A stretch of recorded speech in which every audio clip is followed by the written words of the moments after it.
Welcome to World Harmony Can It Happen? I'm your host, Stuart Thomas, and tonight we're going to look at a humanitarian who was an American originally, he still is, but he grew up in the United States, and his path changed, and he's been serving humanity in Rwanda, India, and what's the third one again? Kenya. Kenya. So Kenya. far, yeah. So far. He's 33 years old, and he's devoted his life to try to make this a better world. And I would like to welcome Christopher Lohman. Yeah. You know, my experience in the United States is that most people want to get out of slums, not go into them. But you're doing it with a cause. Yes, in a way that's true. Yeah. I mean, you're not just doing it because you enjoy slums.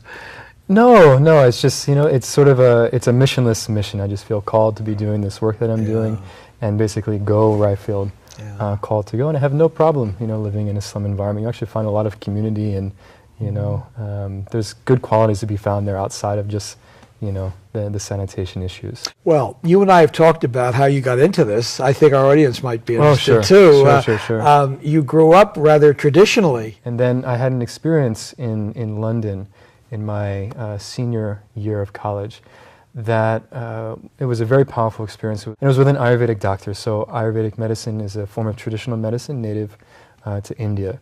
I had no interest in Ayurvedic medicine. This was an appointment that my dad had set up, just on his own. Wow. And so I decided to go ahead with it. Okay, I'll try this out. But I didn't have interest in it. I didn't really know what it was about. And after that session, I had a very clear and powerful realization. And again, 19 or 20 at the time, on a very so-called, traditional or normal path, going to go to graduate school, career, and all this stuff. The realization I had was that basically whatever I was pursuing in the outside world could be internally derived. That came to me just like crystal clear, that realization.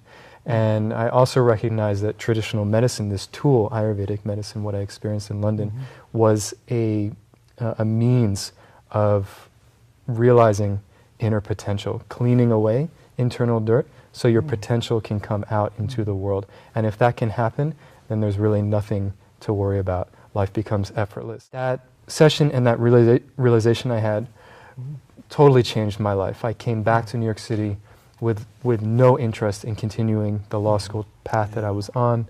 I even considered not finishing college because I knew it was not necessary for whatever it was I was going to be doing. I realized that the traditional road of working 40 hours a week, having a job, career, all of that was not going to be for me. So I came back. I did graduate from NYU, but basically then went down a pretty unconventional bohemian path. So from that session and the realization and really some kind of commitment or decision to follow my dream or pursue purpose, follow my heart, whatever you want to call it, but some kind of internal movement. I ended up taking random jobs here and there. I started studying traditional medicine on my own. And now remember, he's talking about the real traditional medicine. A form that's native to Japan, that's several thousand years old. And fast forward into 2009, all of that was going on. I moved to California. And then in 2009 was when I went to Rwanda in Africa for the first time. And then I sat with, like you saw in the video, some students at a secondary school who had survived the 1994 genocide. But who lost their parents, many members of their family. That trip to Rwanda in 2009, that really set me off on a new direction because I realized this is really what I want to do. And all these skills and abilities and understandings that I had been coming into over the past however many years, 9 years, they had a great outlet. They really had a good outlet. And then in 2010, I traveled there again.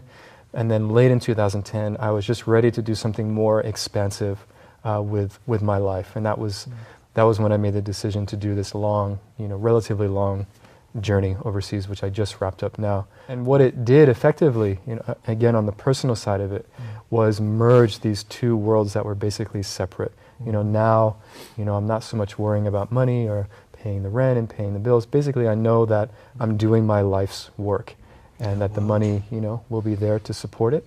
Because sometimes people who are trying to pursue their dream or their passion, it's very much split. They're doing the odd job, and then they have their dream thing on the side. And like I say, those two worlds have now basically, combined. And that trip, that long trip overseas, helped do that in some way, because now it's like, I know that now that that trip is over, it's not like it's time to start applying for a job. Yeah. It's like being in a it's river. not the Peace Corps and then going to work. Yeah, that just doesn't seem like it's going. I mean, I don't have the clothes, I'm not the Western clothes anymore. So I know that I'm basically in like a current now. It feels like a river, and that more is on the way, and it's a great place to be in. Actually, it really feels great. A book I used to know of called "Do What You Love and the Money Will Follow." It's very true. That is exactly how it works. And it requires faith and a certain level of foolishness, to pursue that. Because it's risky to live that way. Because sometimes the money isn't there, but Well, it all works out. I was going to say you have a lot of faith. Yes, I mean that's. You just exude that. Yeah.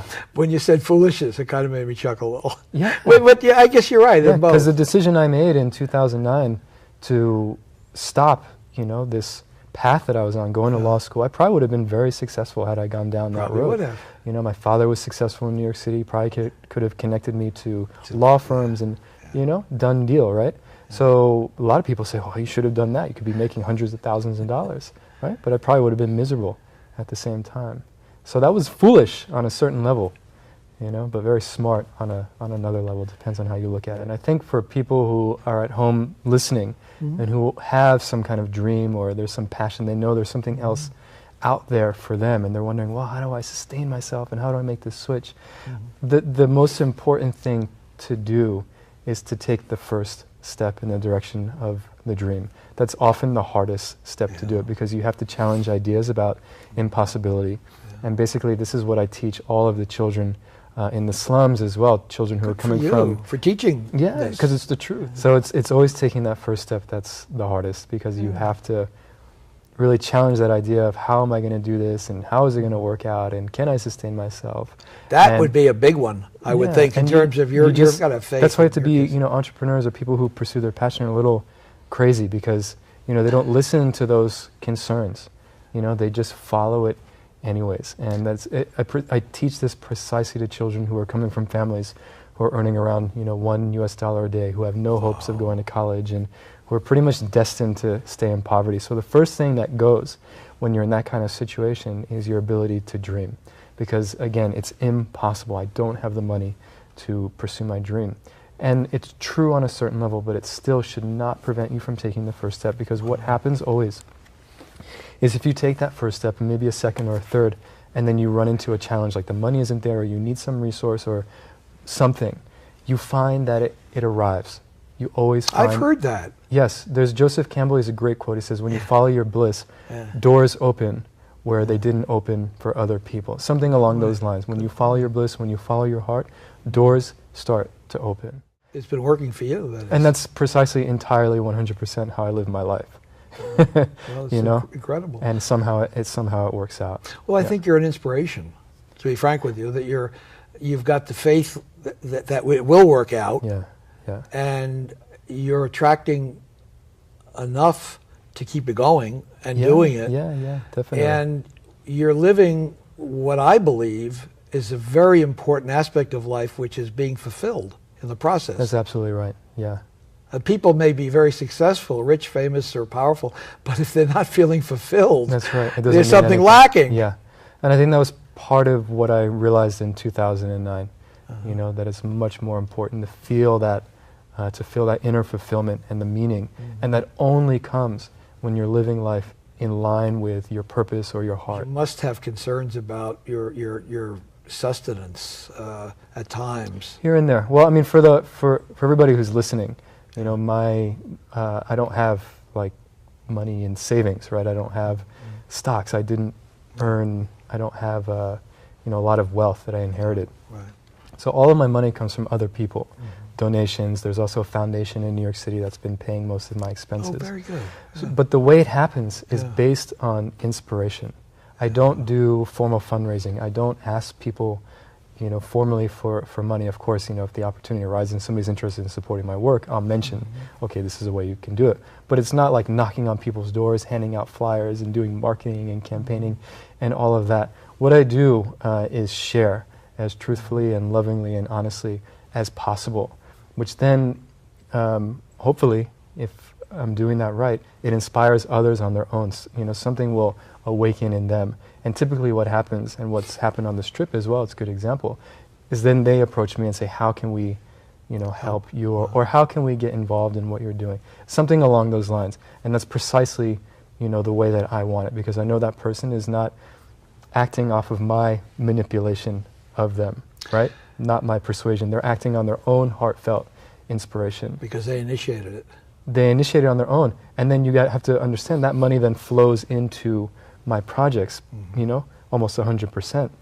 So that goodwill is then flowing into the actual project, which then adds, goodwill to the work that I'm doing. It's very, very important.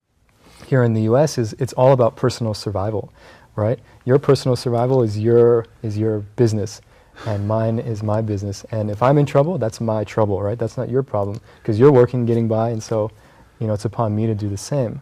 So that dynamic is really, I think it's come to the end of its course, because it's really, it hurts community, because you don't need me, I don't need you, right? Community is really based on that kind of mutual need of one another, So yes, when you put the welfare of another before your own, it helps community, and it also ensures that, okay, let's say, 2 months down the line something happens with me, I've made a bank deposit, so you'll naturally feel inclined, to help or somehow, share with me in the future. And there was true community. I think people are hurting in this country for that reason, that there is this breakdown in community where you have, very isolated houses, you can live in apartment buildings where you don't meet any of your neighbors because nobody needs one another, Is there anything you'd like to say to somebody watching the show who maybe is being pushed by well-meaning people to take the traditional route of that you were given, and most of us were given when we grew up in the U.S. Yeah. It's the voice. What I think is a big opportunity for people right now with the way the economy is, the traditional path which we associated with safety and security is now the risky path to take. There's so much uncertainty in the traditional job market, and there's not a lot of jobs to be found. So there's such an amazing opportunity for people to take a leap, follow their dream, follow what's in their heart. There will be so much support now for you to do so. Like it's seeming as if the entire universe is asking us to do this and not get tied to desk 40 hours a week, but to really, take a leap and live life, in a sense, on your own terms. So you can put it in those terms for anybody who's trying to push you into that traditional path, that it's actually not the safe way to go. The safe way to go, I think, is basically kind of what I'm doing. I've created, in a way, my own lifestyle. Yeah, and also, for me, it's like driving at night, okay? That's the metaphor. You can only see so far ahead. And then when you get to that, that farthest point, then the next little bit reveals itself. That requires faith, yes, and also some certain level of inner certainty that, answers will come when they need to come. Well, I want to thank Christopher Lohman for being a guest on our show tonight.